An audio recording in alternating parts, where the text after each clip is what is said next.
Сәлеметсіңдер ме балалар? Қазақ тілі сабағы 57-ші сабақ. Сабақтың тақырыбы су, тіршілік көзі. Сөйлемдегі сөздердің байланысы. Бүгінгі сабақта мұғалімнің көмегімен мәтіннің тақырыбы мен негізгі ойды анықтаймыз. Сөйлемдегі сөздердің байланысын сұрақ қою арқылы анықтауды пысықтаймыз. Сөйлемдегі бір-біріне байланысып тұрған сөздерді табамыз. Дұрыс құрастырылмаған сөздерді қайта құрастыруды үйренеміз. Ең алдымен оқулықтағы 28-ші жаттығуға назар аударамыз. Мәтінді түсініп оқы. Шықаң мен борсық бір қара дән тауып алды. Оны қалай бөлісуді ойластырды. Осы кезде жандарынан қарлығаш ұшып бара жатты. Қарлығаш: «Мен сендерге көмектесейін» деді.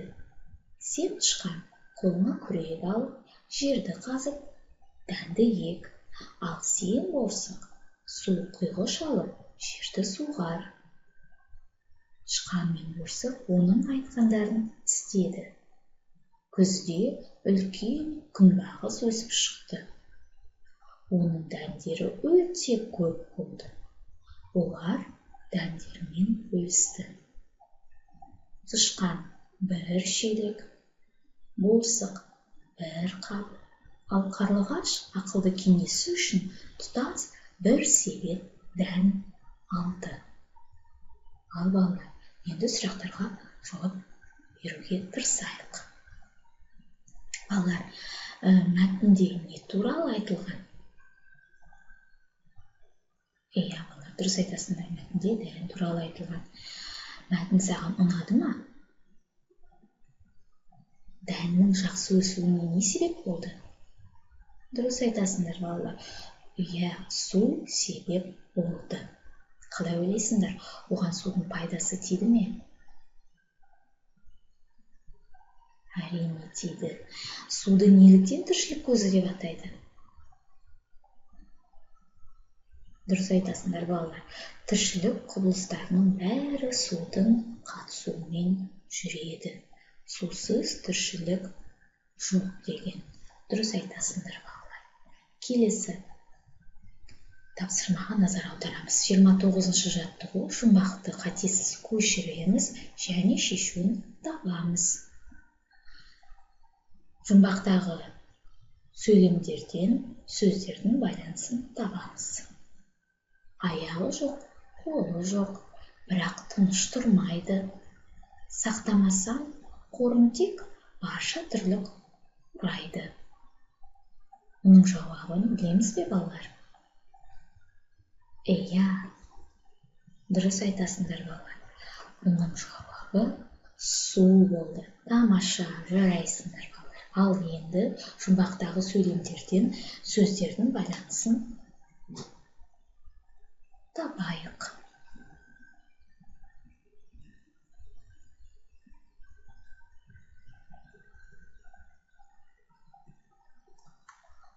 Жарайсыңдар, балалар. Келесі тапсырмаға назар аударамыз. 30-ші жаттығу.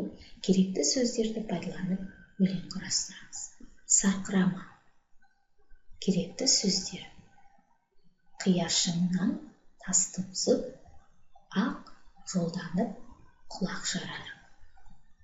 Құлайды арыны, тулайды сарыны. Кәнеке, ойланамыз. Ал енді тексеріп көрелік. Тамаша. Қия шыңнан құлайды, тасты бұзып арыны. Ақ жалданып тулайды, құлақ жарар сарыны. Жарайсыңдар, балалар. Келесі жаттығуға назар аударамыз. 31-ші жаттығу. Дұрыс құрастырылмаған мәтінді қайта құрастырып жазыңдар.